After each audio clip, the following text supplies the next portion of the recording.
And welcome to day 23 of Find Your Flow. Today's pose is Ustrasana, otherwise known as Camel Pose. And this one we will be using a couple of blocks for modification, so go ahead and have your blocks handy. We're going to go ahead and place them kind of towards the back part of our mat to start. I'm going to go ahead and place mine on my highest level, so you can do that as well. Now, camel pose, we're going to start on our knees. So if you want to place a blanket or a towel under your knees, like we've done in some previous poses, please feel free to do that. So coming into our camel setup, now this is a pretty deep back bend, so it might not be a bad idea for you to go ahead and do a few Cobra poses or upward facing dogs before you attempt camel pose. But I'm going to show you modifications and how to make this just a little bit of a back bend, and then how to make it a really deep back bend. So you can choose what works best for you today. So having your knees about hip distance apart, we're going to have our feet either flat on the floor or your toes can be tucked, whatever works best for you. And you're welcome to change that throughout the pose.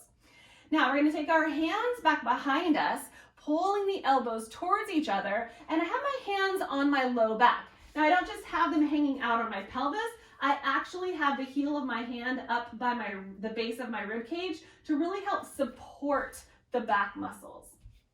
So setting up, again, elbows pulling back towards, so we're not just hanging out here. The heart is lifted, low belly is engaged, crown of your head is reaching up. So the upper part of your body is just as strong as the lower part of your body.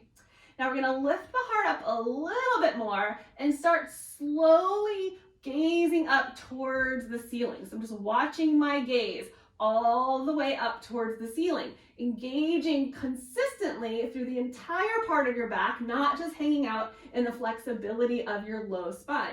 This might be plenty for you. Just keep pulling that heart up. This is already a really deep back bend, so you can stay right here. If this feels pretty good, you can reach down for your blocks and just slowly go into a bit of a deeper back bend. Now this gives a little bit different feeling in the shoulders. There's a lot of external rotation here. So you have to play around with what works best for you, but just really keep taking the heart up. Your gaze can be up towards the ceiling, or it can even be back towards the back of the room.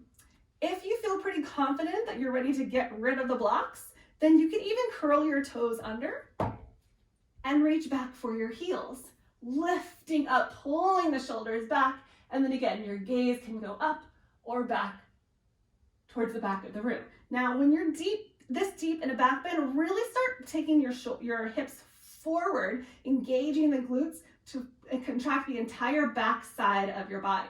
And then, of course, you can lower the tops of your feet down and make your way into your camel pose. Now to come out of this, place your hands on your low back, just like they were earlier, and use the front part of your torso, your rectus abdominis muscles, to lift you back up straight. And then sink your hips back down towards your heels and take a moment there. It's a really intense back bend.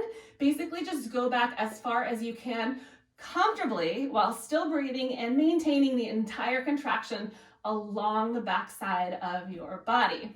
So play around with your blocks. If you want to place your blocks a little farther back or a little closer up towards your knees, whatever works best for you, just have them on the highest setting to start so you can more easily grab them and place them where you need. Okay, so there's your camel pose.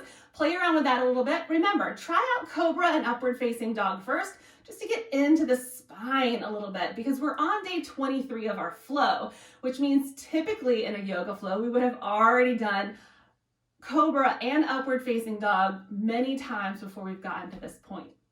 I will see you tomorrow for day 24. Namaste.